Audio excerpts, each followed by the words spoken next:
Hallo zur mittlerweile 20. Ausgabe von Tuk Talk. Heute darf ich Ihnen gleich zwei Gäste vorstellen. Der eine engagiert sich schon seit vielen Jahren im Studentinnenrat der TU Chemnitz. Der andere hat ein Auge auf die Hochschulpolitik an der TU Dresden. Gemeinsam vertreten sie als Sprecher der Konferenz sächsischer Studierendenschaften alle sächsischen Studierendenräte und somit rund 106.000 Studierende. Paul Hösler, geboren in Borna, und Marius Hirschfeld, groß geworden in Weißenfels, wuchsen zwar in verschiedenen Bundesländern, jedoch nur 40 Kilometer voneinander entfernt auf.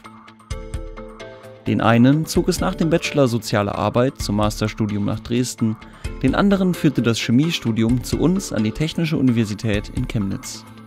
Trotz ihrer verschiedenen Wege teilen sich die beiden heute die Position als Sprecher der Konferenz sächsischer Studierendenschaften.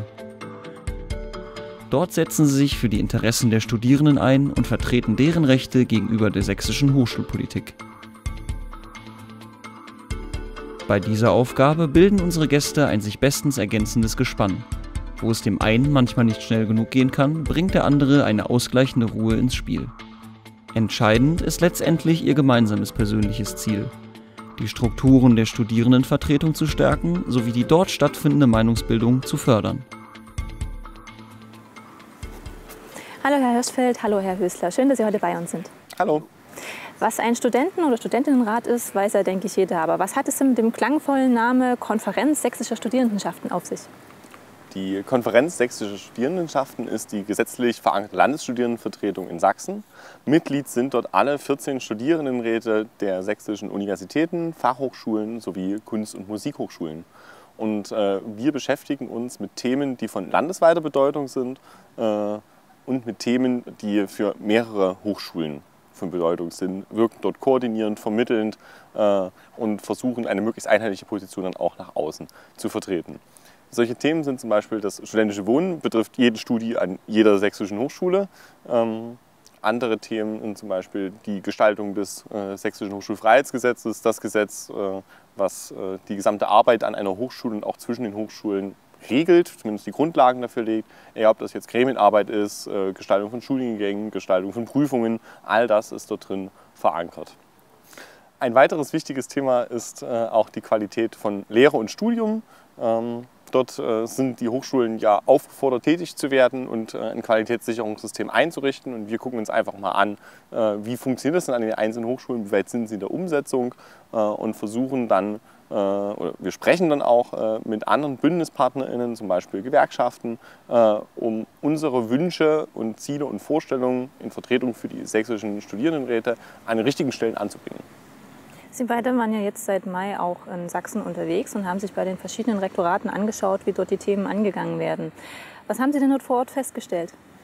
Wir haben zunächst immer einen Vertreter der einzelnen Studierendenvertretungen mit ins Gespräch geholt und haben dann halt über 3 Themen eigentlich hauptsächlich geredet, was einerseits Qualitätssicherung ist, andererseits Verwendung von Langzeitstudiengebühren, aber eben auch Prüfungsunfähigkeit, wenn man eben krank ist.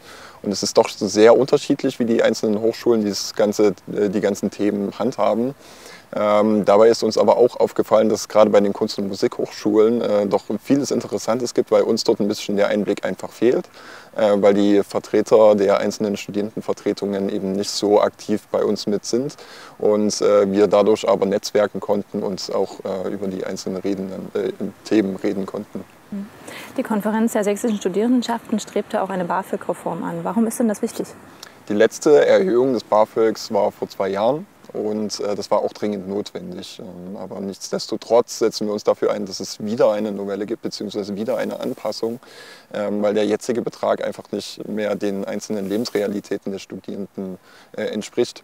Und das zeigt zum Beispiel auch die Studie des Deutschen Studierendenwerkes, die 21. Sozialerhebung, wo dort zum Schluss gekommen wird, dass 2/3 der Studierenden bundesweit arbeiten gehen neben dem Studium und sich so das Ganze noch finanzieren müssen. Jetzt kann man sagen, na klar, das ist bundesweit. Es gab aber auch eine Randauszählung für Sachsen und da sind halt 60% der Studierenden, die eben noch arbeiten gehen. Und wenn man sich das konkret anschaut, das BAföG, dann gibt es dort die Wohnungspauschale. die zwar jetzt noch irgendwie hinhaut für Sachsen, aber beziehungsweise bei den Studierendenwohnheimen und dort auch noch im Durchschnitt ist. Dennoch sollen die Studierendenwerke ja nicht irgendwie einen Wohnplatz für jeden Studierenden in Sachsen zur Verfügung stellen und Studierende sollen auch in WGs beziehungsweise in eigenen Wohnungen leben. Und gerade wenn man sich Leipzig und Dresden anschaut, dort explodieren ja gerade die Mieten, sehen wir das halt, dass es auch dringend dort einen Handlungsbedarf gibt. Ja, die Hochschulpolitik ist ja auch immer abhängig von den Entscheidungen des eigenen Landes. Und nun stehen ja im kommenden Jahr wieder die Landtagswahlen an. Was genau ist denn dort zu erwarten? Inwiefern werden sich denn diese Wahlen auf die Hochschulpolitik auswirken? Also ich gehe fest davon aus, dass die nächste Landtagswahl das Parlament deutlich umgestalten wird im Vergleich, wie es jetzt zusammengesetzt ist. Und die daraus folgende Regierungsbildung wird, glaube ich, umso spannender. Die aktuell im Amt befindliche Regierung, nunmehr seit 4 Jahren, hat im Voraus schon angekündigt, große Änderungen am Hochschulgesetz wird es nicht geben. Sind auch nicht gekommen, werden, denke ich, auch nicht mehr kommen. Das heißt, uns interessiert natürlich, mit welcher Motivation in Bezug auf Hochschulpolitik starten die Parteien in den Wahlkampf. Und das würden wir gerne herausfinden, planen Wahlprüfsteine zu erstellen für den Bereich Lehre und Studium, Hochschulpolitik, vielleicht auch Internationalisierung von Hochschulen, auch das ist ein wichtiger Aspekt. Und schicken das, denke ich mal, einer ganzen Handvoll Parteien zu, erwarten die Antworten schon mit Spannung und würden gerne sehen, wo sie tätig werden wollen. Einerseits im Land, das heißt natürlich Gestaltung des Sächsischen Hochschulfreiheitsgesetzes. Es gibt aber auch genügend Themen, BAföG wurde gerade gesagt, die nicht auf Landesebene gelöst werden können, sondern die auf Bundesebene gelöst werden müssen. Und dort kann man als Bundesland dann auch Initiativen starten, um eine Reform des BAföGs auf Bundesebene erreichen zu können. Und diese Wahlprüfsteine, wenn alles klappt, würden wir dann gerne noch in einen Wahlomat verwandeln, der offen für jeden zugänglich ist und wo man einfach nachgucken kann, wo stehen die Parteien, was wäre denn, wonach müsste ich meine Wahl richten, um bestimmte Ziele zu erreichen. Ja, dann hoffen wir einfach, dass die Wahlen im nächsten Jahr positiv für die sächsischen Hochschulen ausgehen. Vielen Dank, dass Sie heute bei uns waren. Dankeschön.